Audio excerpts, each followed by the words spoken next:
GD Islamic cartoon, ইসলাম, আদব শিক্ষা ও নৈতিকতায় সমৃদ্ধ। কি মশাই, আপনি আমাকে ঠকাননি তো কি করেছেন? হ্যাঁ, আমি নিজের চোখেই তো সব দেখলাম।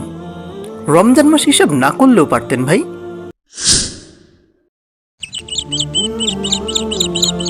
আসসালামু আলাইকুম ভাই। ওয়ালাইকুম আসসালাম ভাই, আসুন আসুন, কেমন আছেন? কি লাগবে বলুন ভাই। আলহামদুলিল্লাহ ভালোই আছি। তা আপেলের কেজি কত করে ভাই? 200 টাকা ভাই। আর কলা? খুবই কম দাম, মাত্র 150 টাকা। আর কমলা কত করে? 250 টাকা ভাই। কয় কেজি দেবো বলুন? আপেলের কেজি কত ভাই? 100 টাকা আপা। কলা মাত্র 80 টাকা। আর কমলা? 110 টাকা আপা। আচ্ছা, তাহলে এগুলো 1 কেজি করে আমাকে দিন ভাই। আচ্ছা ঠিক আছে, দিচ্ছি, একটু অপেক্ষা করেন। আল্লাহ, এই লোক তো আচ্ছা ঠকবাজ। এই মহিলার কাছ থেকে কত কম দাম রাখছে আর আমার কাছ থেকে কত বেশি বেশি রাখলো। এবার তাকে ধরতেই হবে। রমজান মাসে প্রতারণা করছে। ভাই, আমার উপর খারাপ ধারণা করবেন না, আমাকে অসৎ ও ধোঁকাবাজ মনে করবেন না। আল্লাহর কসম, আমি আপনার সাথে প্রতারণা করতে চাইনি। কি মশাই, আপনি আমাকে ঠকাননি তো কি করেছেন? হ্যাঁ, আমি নিজের চোখেই তো সব দেখলাম। রমজান মাস হিসাব না করলেও পারতেন ভাই। তাহলে শুনুন ভাই, এই মহিলাটি কয়েকজন ইয়াতিম বাচ্চার মা। তার স্বামী মারা যাওয়ার পর সে তার সন্তানদের নিয়ে একা একা বসবাস করছে। আমি জানি তারা খুব অভাবী পরিবার। ওই ইয়াতিম বাচ্চাদের জন্য আমি মহিলাটিকে বিভিন্নভাবে সহায়তার কথা বলেছি, কিন্তু মহিলাটি তা বারবার প্রত্যাখ্যান করেছে। সে চায় তার সন্তানরা যেন কারো অনুগ্রহে বেঁচে না থাকে, কারো কাছে যেন হাত বাড়াতে না হয়। তাই এই রমজান মাসে তাদেরকে আমি সহযোগিতা করার জন্য অনেক ভেবেচিন্তে এই পন্থা অবলম্বন করেছি। তারা যেন বুঝতে পারে যে সে কারো মুখাপেক্ষি নয়। আর আমি পণ্যের দাম কম রেখে এর মাধ্যমে আমি আমার রবের সাথে ব্যবসা করতে চেয়েছি, এবং এই পণ্যের দাম কমিয়ে রেখে সামান্য কিছু হলেও এই রমজানে এই অভাবী মহিলা এবং তার ইয়াতিম বাচ্চাগুলোর খেদমত করতে চেয়েছি। আল্লাহ আমার আমলনামায় কিছু সওয়াব লিখলেই তাতেই আমি খুশি। তাছাড়া সপ্তাহে সে মাত্র একবার আসে, আল্লাহর কসম। আর যেদিন সে আমার নিকট থেকে ফল ক্রয় করে নিয়ে যায়, সেদিন আমার প্রচুর ব্যবসা হয়। সেদিন আমি তুলনামূলকভাবে অনেক লাভবান হই। কিভাবে যে আমার কাছে রিজিক আসে আমি তা বুঝতেই পারি না। ভাই আমার, আপনার কথা শুনে আমার চোখে পানি চলে আসলো। আমার অশ্রুসিক্ত নয়নে আমি আল্লাহর কাছে দোয়া করছি, আল্লাহ আপনাকে উত্তম বিনিময় দান করুন ভাই। আমার আর কিছু বলার নেই। আপনি আমাকে মাফ করে দিয়েন ভাই, আপনার সাথে অনেক খারাপ ব্যবহার করে ফেলেছি। আমি না জেনে আপনাকে অনেক কষ্ট দিয়ে ফেলেছি। আরে না না ভাই, আপনার জায়গায় আমি থাকলে আমিও রাগ করতাম। মহান আল্লাহ তাআলার কাছে গোপনে সাহায্য করা সব থেকে বেশি প্রিয়, আর তা যদি হয় রমজান মাসে, তাহলে তো কোনো কথাই নেই।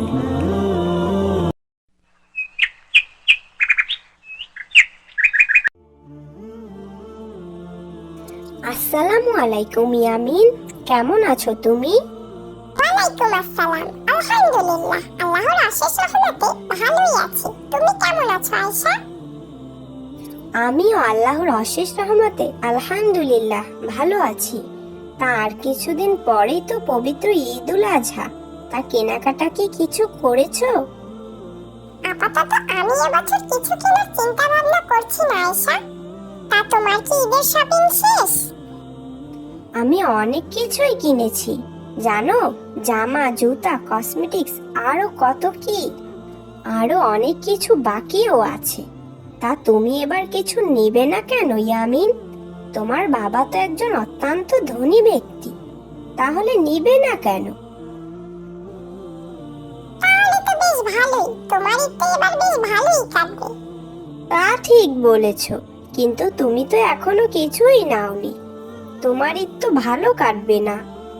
শোনো আয়েশা, তোমাকে কিছু কথা বলছি, কিছু মনে করো না যেন। আল্লাহ আমাকে যখন যে অবস্থায় রাখুক না কেন, তাতেই আমি আলহামদুলিল্লাহ।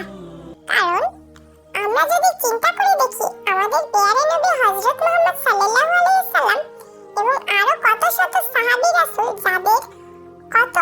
সম্পদ থাকা সত্ত্বেও তারা কখনোই বিলাসবহুল জীবনযাপন করেননি। তারা নিজে কষ্ট করেছে এবং গরিবদের সহায়তা করেছে। তাদের অর্থ সম্পদ দিয়ে নিজেদের সবটুকু বিলিয়ে দিতেন তারা। তারপরও তারা নামাজে আল্লাহর কাছে ভীত থাকতেন। না জানি আল্লাহ তাআলা তাদের হাসরের ময়দানে কোন কাঠগড়ায় দাঁড় করায়। তাহলে আমি কিভাবে আল্লাহর শুকর আদায় না করে থাকি বলো তো?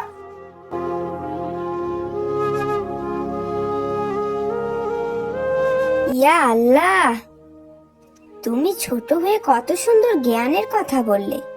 আমি তোমার থেকে বড় হয়েও এত কিছু আমার মাথায় আসেনি কখনো। আসলেই আমরা যা পাই তা নিয়েও আমরা সন্তুষ্ট নই। আমরা যদি আমাদের নবী করিম সাল্লাল্লাহু আলাইহি সাল্লাম এবং আরো রাসূল সাহাবীদের কথা চিন্তা করি, তাহলে আমাদের নিজেদের অবস্থা নিয়ে আমরা হাজার গুণ শুকরিয়া আদায় করতাম। কিন্তু আফসোস, শয়তান আমাদের এতই ধোঁকা এবং মোহের মধ্যে রেখেছে যে এসব চিন্তা আমাদের মাথায় আসে না। আমাদের থেকে কতই না জানি খারাপ অবস্থায় আছে মানুষ, কিন্তু আমরা নিজেদেরকে নিয়ে আফসোস করি যে আমাদের এর থেকে আরো ভালো কিছু হওয়ার ছিল। দেখো আয়শা, বেশি দূরের কথা চিন্তা না করে আমরা সাধারণত ফিলিস্তিনিদের দিকে তাকালেই অনেক কিছুই দেখতে পাবো। তারা সামান্য খাবারের জন্য দিনরাত কতই না কষ্ট করছে, কতই না তাদের কষ্ট, কতই না তাদের আহাজারি। সামান্য তাদের ইফতার সেহরিই জুটছে না, আর তো ঈদের শপিং। সামান্য তাদের জীবন পার করতেই কত কষ্ট, তবুও তারা আল্লাহর উপর সন্তুষ্ট, শুকরিয়া আদায় করছে, আল্লাহর ইবাদত করছে কত সুন্দরভাবে। আর আমরা ঈদের ভিড়ে আল্লাহর ইবাদত করতে ভুলেই গিয়েছি। আমি আমার বাবার কাছে চাইবো আমার ঈদের শপিং এর বাজেটটা এবং আমার বাবার যাকাতের সম্পূর্ণ টাকার অংশটাই যেন ফিলিস্তিনিদের ডোনেট করা হয়। আশা করছি সে আমার কথা রাখবে।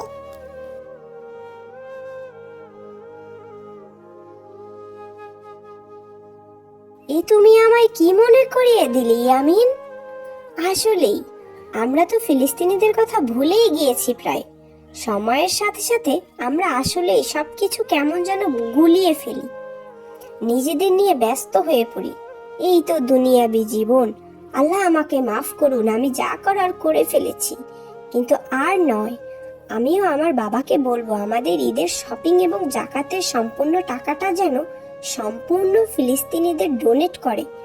আমরা তো ভালো ভালো খাবার সামনে নিয়ে ভালো ভালো জামা কাপড় পরিধান করেও আল্লাহর শুকরিয়া আদায় করছি না, কিন্তু তারা অনাহারে দিন কাটিয়েও কত সুন্দর আল্লাহর শুকরিয়া আদায় করছে।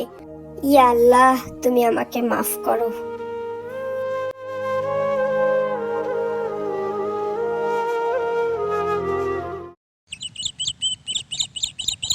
আসসালামু আলাইকুম বাবা, ভিতরে আসবো? ওয়ালাইকুম আসসালাম ইয়ামিন, অবশ্যই এসো। মনোযোগ দিয়ে তুমি এত কি ভাবছো বাবা, জানতে পারি? কি আর ভাববো বলো বাবা, তুমি তো জানোই ফিলিস্তিনিদের অবস্থা, তাদেরকে নিয়েই ভাবছি। হ্যাঁ বাবা, কি আর করবো আমরা, আল্লাহর কাছে দোয়া করা ছাড়া আমাদের হাতে যে আর কিছুই নেই। যাই হোক, তুমি কেন এসেছো বাবা, বলো। আসলে তোমার সাথে একটি বিষয়ে পরামর্শ করতে এসেছিলাম। আমি চাইছিলাম এবার আমার ঈদের শপিং এর টাকা এবং তোমার যাকাতের সম্পূর্ণ টাকাটা ফিলিস্তিনিদের ডোনেট করতে। মাশাআল্লাহ মাশাআল্লাহ, আলহামদুলিল্লাহ। তোমার মাথায় যে এত সুন্দর একটি বুদ্ধি আসবে তা আমি চিন্তাও করিনি। তুমি আমাকে অনেকটাই শান্তি দিলে বাবা। আমি চিন্তা করছিলাম আমি তাদের জন্য কি করতে পারি। আসলে কি দোয়া করা ছাড়া আমার আর কিছু করার আছে? তুমি আমার উপায় বের করে দিলে বাবা, তুমি আমার উপায় বের করে দিলে। তোমাকে অনেক অনেক ধন্যবাদ, আর আল্লাহর কাছে অনেক অনেক শুকরিয়া তোমার মতো একটি সন্তান আমাকে দান করার জন্য। বাবা, আমরা আরো একটি কাজ করতে পারি। আমাদের কাছে যত বন্ধু বান্ধব প্রিয় মানুষ আছে তাদের কাছে বলতে পারি তারাও যেন তাদের যাকাতের টাকাটা ফিলিস্তিনিদের ডোনেট করে। হ্যাঁ অবশ্যই বাবা, তুমি ঠিকই বলেছ। আমার অনেক কাছের বন্ধু বান্ধব আছে যারা আমাকে এই কাজে অবশ্যই সহযোগিতা করবে। তাহলে আর দেরি কেন, চলো এক্ষুনি বেরিয়ে পড়ি।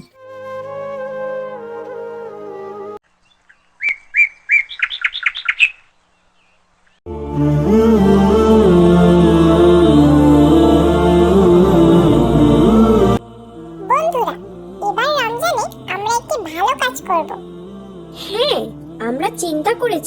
এলাকার মানুষজনের কাছ থেকে টাকা জমিয়ে গরিবদের জন্য বাজার করব। বাহ বাহ, বাবা, দারুণ দারুণ আইডিয়া। কিভাবে করব আমরা, কিভাবে করব? আমরা দাদা মিয়ার কাছে যাই। চল, তিনি আমাদের সাহায্য করতে পারবেন। তুমি ঠিক বলেছো ইয়ামিন, চলো দাদা মিয়াই আমাদেরকে ভালো পরামর্শ দিতে পারে। দেরি না করে আমরা সকলে তাহলে এখন দাদা মিয়ার কাছে যাই। চলো। হ্যাঁ, চলো চলো। সবাই যাই দাদা মিয়ার কাছে।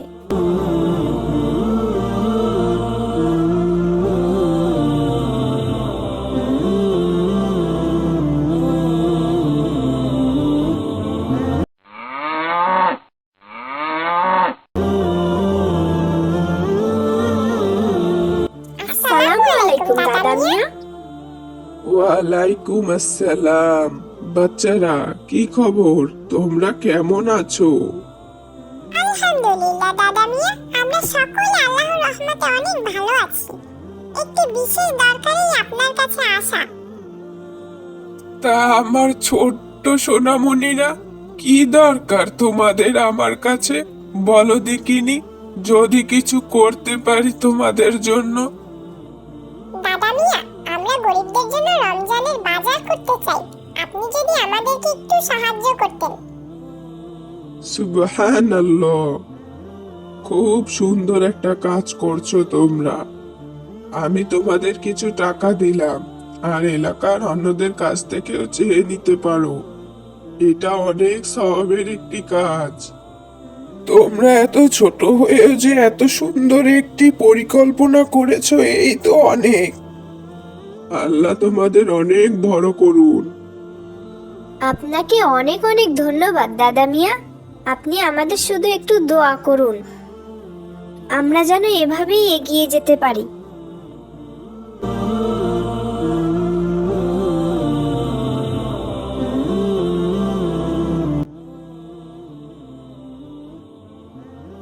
কি ব্যাপার বাচ্চারা?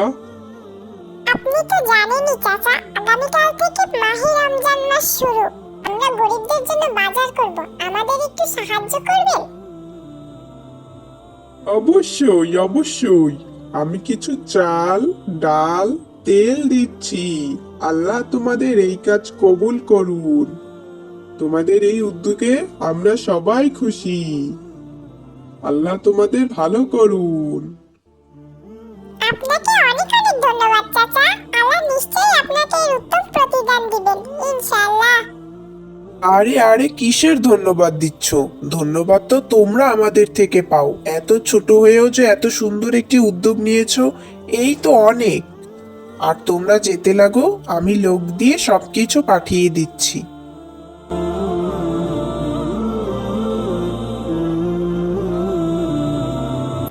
আসসালামু আলাইকুম খালা, কেমন আছেন আপনি?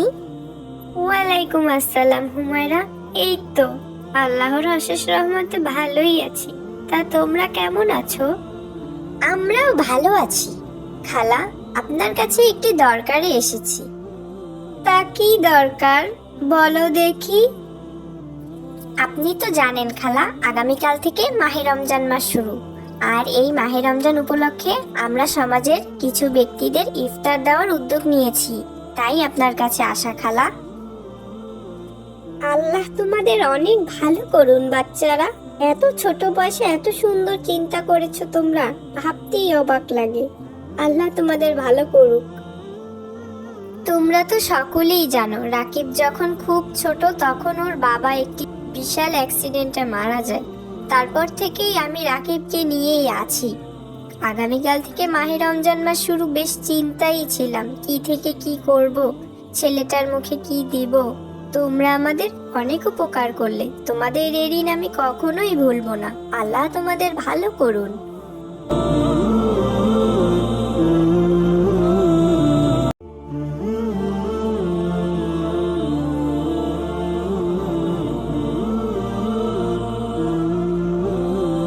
কি সুন্দর খেলনাটা। আমি যদি খেলনাটা কিনতে পারতাম। কোথায় গেলে ইয়ামিন? আসছি দাদি।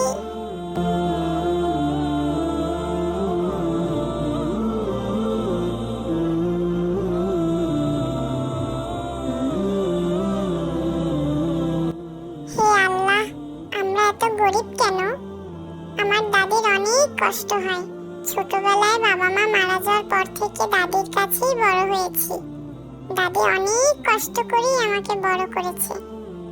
আপনি আমার দাদির কষ্ট কমিয়ে দিন, আমার দাদিকে সুস্থ রাখুন, আর আমাকেও সুস্থতা দান করুন। আমিন।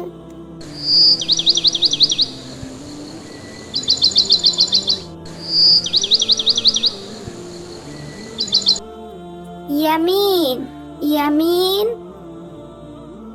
আসছি দাদি। আমি যাচ্ছি সুপারিগুলো বিক্রি করতে। ইফতারির আগে ফিরতে হবে তো। তুমি সাবধানে থেকো ইয়ামিন। ঠিক আছে দাদি, তুমি সাবধানে যেও।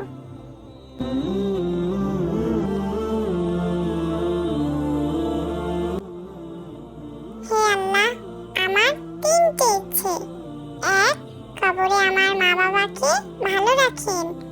2, আমি যেন ফজরের সালাতের জন্য ঠিক সময় উঠতে পারি। 3, আমার দাদুকে ভালো রাখবেন। আমিন। সবই তো বুঝি, কি যে করি। আমার কাছে এত টাকাও নেই যে ছোট নাতনিটার ছোট ইচ্ছেগুলো পূরণ করব। হায় আল্লাহ, তুমি আমাকে সাহায্য করো।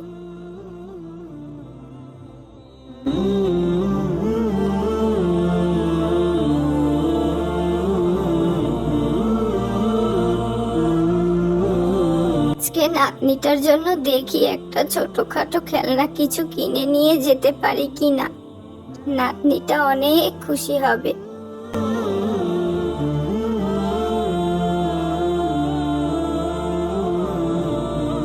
ইয়ামিন, ইয়ামিন, কোথায় গেলে? আসসালামু আলাইকুম দাদি, আমাকে ডাকছো? ওয়ালাইকুম আসসালাম। দেখো তো এই খেলনাটা তোমার পছন্দ হয়েছে কিনা? মাশাআল্লাহ, কি সুন্দর। তোমার পছন্দ হয়েছে? খুব। তোমাকে অনেক অনেক ধন্যবাদ দাদি, এটি আমার কাছে সবথেকে পছন্দের একটি খেলনা। আজ আমি অনেক খুশি। এর থেকে বেশি কিছু দেওয়ার সামর্থ্য আমার নেই রে। বাড়িতে কেউ আছেন? আসসালামু আলাইকুম। ওয়ালাইকুম আসসালাম। আমাকে কি একটু সাহায্য করবেন? কিছু খাবার থাকলে আমাকে একটু দেবেন দয়া করে, আমি খুব ক্ষুধার্ত। অবশ্যই, তুমি একটু অপেক্ষা করো, আমি আসছি। দাদি দেখো, ছেলেটার জামাটা কত ছেঁড়া। আমার তো আরো এই জামাটি ছাড়াও একটি নতুন জামা রয়েছে। আমি কি আমার নতুন জামাটা ছেলেটাকে দিতে পারি?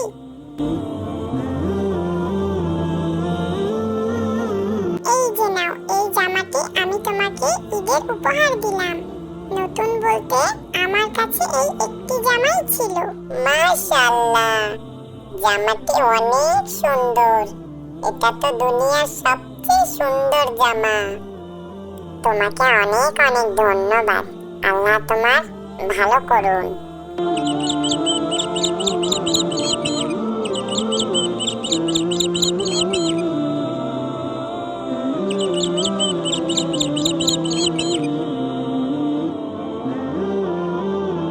আসসালামু আলাইকুম, বাড়িতে কেউ আছেন? ওয়ালাইকুম আসসালাম। কাকে চাই? এটা আপনাদের জন্য দাদি, আমরা একটি ইসলামিক ফাউন্ডেশন থেকে এসেছি। তোমাকে অনেক অনেক ধন্যবাদ। এসো ইয়ামিন, দেখি তো কি কি দিয়েছে। মাশাআল্লাহ, কি সুন্দর। আমি আপনাকে অনেক ভালোবাসি আল্লাহ। আলহামদুলিল্লাহ, সত্যি আপনি অন্তর্যামী আল্লাহ। আপনাকে অনেক অনেক ধন্যবাদ আল্লাহ। আপনি আবারও প্রমাণ করে দিলেন আল্লাহ, আমরা আপনার জন্য যাই খরচ করি না কেন আপনি তার দ্বিগুণ আমাদেরকে ফেরত দেন। আলহামদুলিল্লাহ।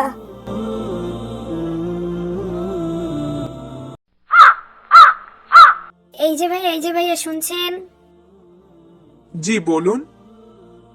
আসসালামু আলাইকুম। ওয়ালাইকুম আসসালাম। ভাইয়া একটু কথা বলা যাবে? জি বলুন। ভাইয়া আপনার নাম? আব্দুর রহমান। তো রহমান ভাই, আপনি কি রোজা রেখেছেন? জি আলহামদুলিল্লাহ, আমি রোজা রেখেছি। আপনাকে একটা চ্যালেঞ্জ দেওয়া হবে। আপনি যদি চ্যালেঞ্জটা পূরণ করতে পারেন তাহলে এই 1 লক্ষ টাকা আপনাকে দেওয়া হবে। আপনি কি চ্যালেঞ্জটি নিতে ইচ্ছুক? জি বলুন, কি চ্যালেঞ্জ? আমার হাতে যে পানির বোতলটি দেখছেন সেটা থেকে আপনাকে 1 ঢোক পানি খেতে হবে, ব্যাস এতটুকুই। কি বলছেন? আপনাকে তো বললামই আমি রোজা আছি, তারপরেও আবার এভাবে কি ধরনের কথা বলতে পারেন? ভাই আপনি তো শুধু 1 ঢোক পানিই খাবেন, এ আর এমন কি? এ আর এমন কি মানে? 1 ঢোক পানি খেলেই তো আমার রোজা ভেঙে যাবে। ভাইয়া 1 ঢোক পানি খেলেই 1 লক্ষ টাকা আপনার হয়ে যাবে। সামনেই ঈদ, মন মতো শপিং করতে পারবেন, বুঝে শুনে উত্তর দিবেন, আর পরে আপনি রোজাটা কাজা করেও নিতে পারবেন। এমন সুযোগ কিন্তু বারবার পাবেন না ভাইয়া। আরে রাখেন তো আপনার 1 লাখ টাকা। ইচ্ছা করে রোজা ভাঙলে তার কাফারা দিতে হয়। তাছাড়া রোজা রাখার আগেই যদি আমার মৃত্যু হয় তাহলে আপনি কি আমার পাপের শাস্তি বহন করবেন? ভাইয়া এমন সুযোগ হাতছাড়া করবেন না। আপনি একজন মুসলিম হয়ে কিভাবে এসব ধরনের কথা বলতে পারেন? আমার তো সন্দেহ হচ্ছে আপনি কি আসলেই মুসলিম। ইচ্ছা করে রোজা ভাঙার শাস্তি কতখানি কঠিন তা কি আপনি জানেন না? একজন খাঁটি মুমিন কখনোই কোটি টাকার জন্য হলেও তার রোজা ভাঙে না। সরুন বোন, আমাকে যেতে দিন। আপনি শিওর আপনি চ্যালেঞ্জটি নেবেন না? অবশ্যই না। ওকে ভাইয়া।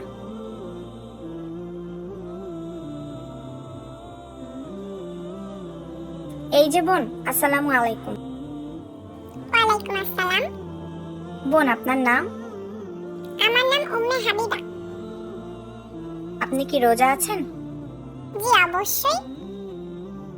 বোন আপনাকে আমরা একটি চ্যালেঞ্জ দিব। যদি আপনি চ্যালেঞ্জটিতে জিততে পারেন তবে আপনাকে আমরা 1 লক্ষ টাকা পুরস্কার হিসাবে দিব।